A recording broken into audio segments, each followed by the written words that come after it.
Well, no, the malls and every other possible store around town are packed right now with shoppers looking for that perfect gift to buy family and friends. Clothes, toys, CDs, video games, so much to choose from. But we want to remind you today that some of the best gifts do not have to be bought. Joining us to talk about one of the most incredible presents I have actually ever seen given is Anita Hecht, who helps people preserve their life stories, their histories. And Anita, thank you so much for being here today. Sure. The first time I ever saw Anita was actually at a hospice conference, and it was incredibly powerful, the presentation that you gave in terms of the legacy people can leave their families by preserving their stories in the format that you do. Can you talk about exactly what it is that you help people do? Sure.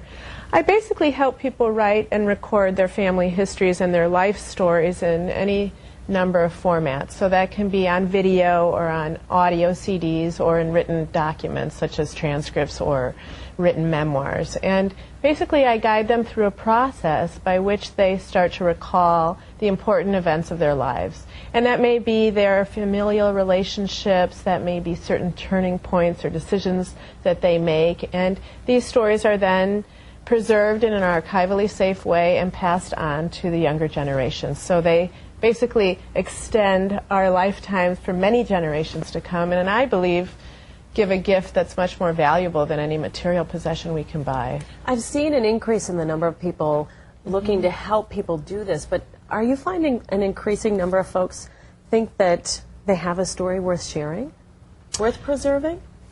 Well, I do believe that everybody has a story worth preserving, and often it's our family members and our loved ones who need to encourage us to do these types of recordings. I think with families that are dispersed across the country and the fast-moving pace of our world, we rarely sit down and really talk to each other for hours at a time as people used to do generations ago around a campfire.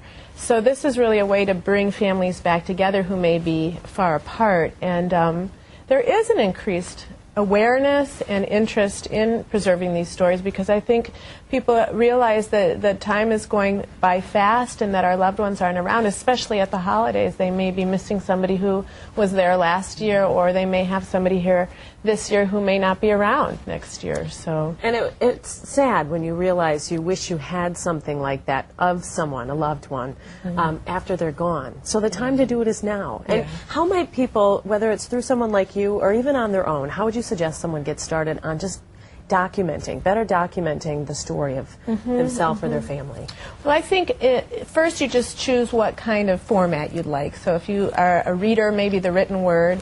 If you like to watch or listen to a person, then a recording would make sense. Some examples here. You've got DVD, a book you've compiled. Yeah, there's lots of different ways to do it, and I think the things to keep in mind are using really good equipment and archival quality materials so that you're not defeating the purpose, so that when you do create a document, you create something beautiful of value that becomes an heirloom that is then passed on for generations. Anita, thank you. A wonderful reminder for folks maybe still out there looking for the perfect gift today. And we have more information on Anita's work as well as life history preservation on our web channel if you'd like to check it out, NBC15.com. Just click on news links. Anita